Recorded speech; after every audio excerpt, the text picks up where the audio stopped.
Hello! In this video we're going to talk a little bit about skinning your character to your custom bone set. You can see that I have additional rigging on my character. I've got some IK handles for my limbs.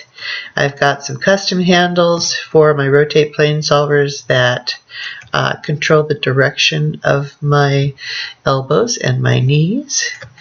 And the joints are custom placement with the end of that joint string at the axis point for the head. And now what I'm going to do is skin my character to the bones. So I'm going to go ahead and shift select the mesh of my character, and under skin, drop down menu, bind skin, get that options box up, reset. By default, your bind method is closest distance and your maximum influence is 5. So what that tells you is that for each vert on this mesh, it's looking for the 5 joints surrounding it that are closest distance. Now, sometimes you'll get a better result if you go closest in hierarchy. And so geodesic voxel is also going to give you a different result. What I recommend is based on the mesh of your character, how dense that is, to try these different rigging methods. I'm going to go closest in hierarchy, and I'm going to leave the distance or the maximum influence at 5, bind my skin, and the way that you test that is simply by grabbing your IK and going ahead and taking a look at the deformation of your mesh. Now it's fairly clean, but you can see in certain areas it is tearing.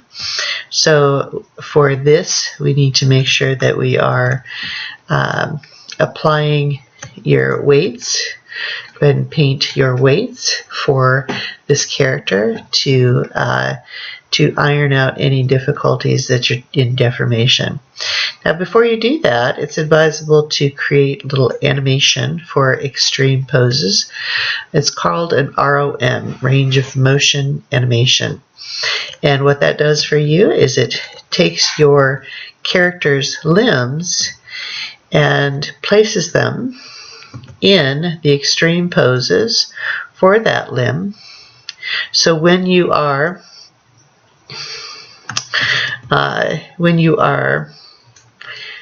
painting your weights, then you're going to be able to see how that's deforming. Now what I see by I'll come right in here, grab my limb. What I see is when I push my leg up past the custom handle, notice it flips. It's because your custom handle is driving the position of your knee, and so what we need to do is parent that handle back so it follows along a little bit better. I'm just going to grab that handle and the end effector and hit P on your keyboard.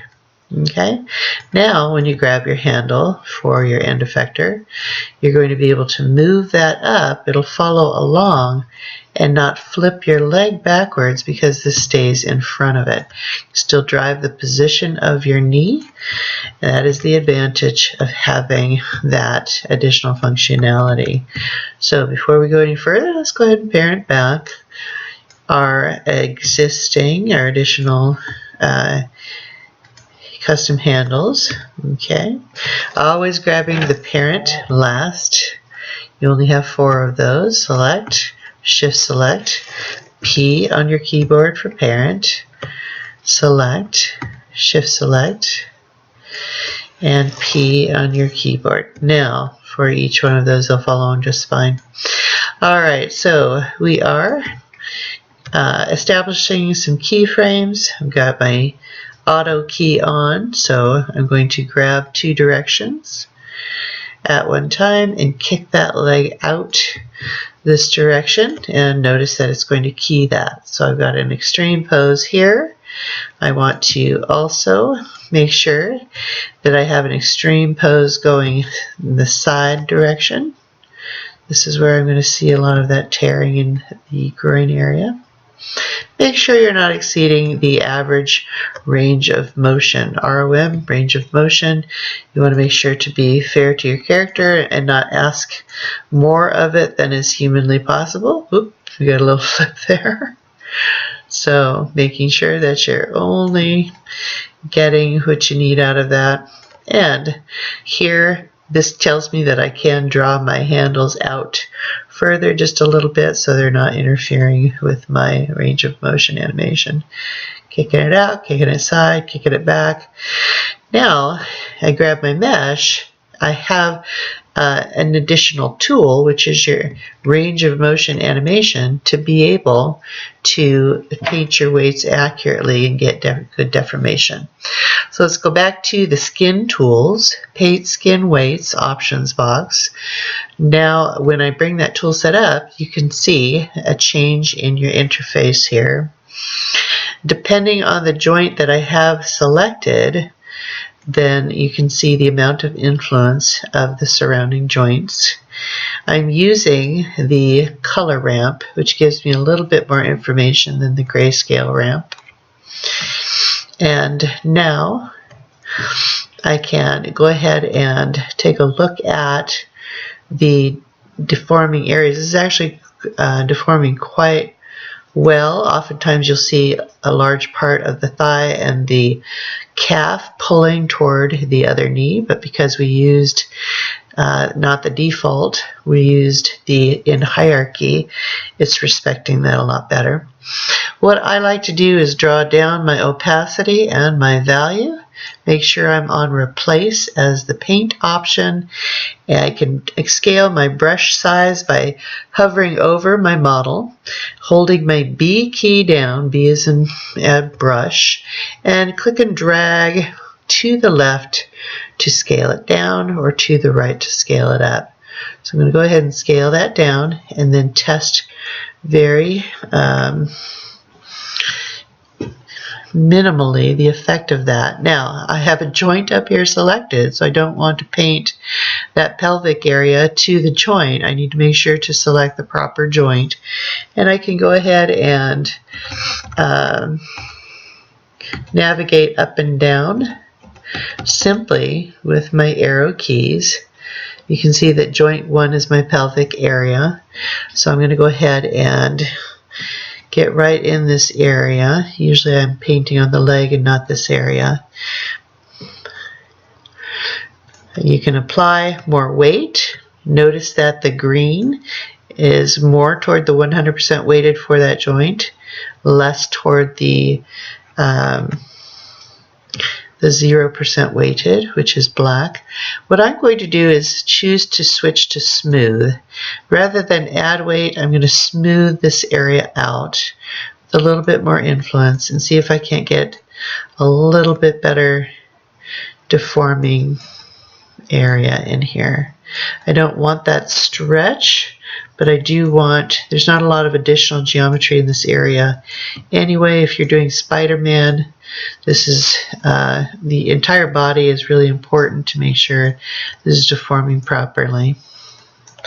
So I'm going to go ahead and go back to replace with small amount of influence, small brush as well, and just touch on those areas to try to get less pulling in this suit.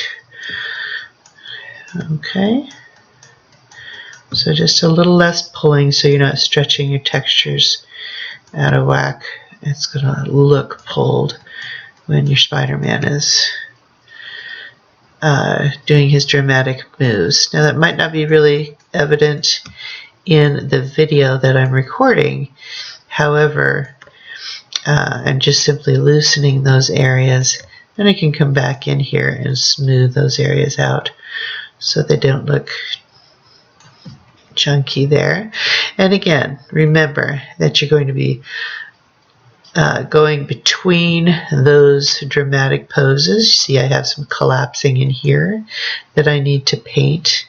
It's better to fold some areas than to actually get them collapsed like that. You know that this whole area is not going to collapse when you bring your leg up, so it's a little bit better if you just simply fold Alright, so working all over your mesh, making sure you've got range of motion, animation ticks for your arms. You can also stretch the back, the torso around, and so you're going to work all over. It takes some time to get your weights painted properly so that your mesh is deforming like a human being and not like a Gumby. Alright, so I'm going to go ahead and finish up the weight painting. In our next video, we're going to talk about additional custom rigging options, blend shapes, morph targets. We've got set-driven keys. We've got a lot coming your way in this series, so I hope to see you back here for our next iteration. Thank you for joining me today.